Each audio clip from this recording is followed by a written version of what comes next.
Yan, magandang hapon po mga ka-trucks. So unit po natin ngayong hapon. Yan, Isuzu Elf na mini dump truck 4HF1 na 2025 model. Yan, surplus Japan po ito mga boss. Ano, 60k Odo, Camel chassis. Yan, pauwi na si boss ng Leyte.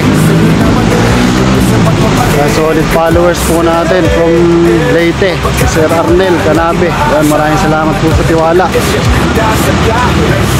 Yan, nakuha po niya ito ng 980,000 pesos. Yan, sa mga naghahanap po ng unit, tawag lang kayo Eric Katras, Teambo. Alam niyo po yung number natin sa screen mga boss. Shoutout po sa mga taga Leyte. Boss! No, sample unit po namin, pauwi na ng Leyte. No, sa mga nagpa-follow, like and share po ang aking mga video. Yan, maraming salamat po mga solid followers. Sa mga nagpa-follow po sa page natin, yan, maraming salamat po. Ingat po. God bless.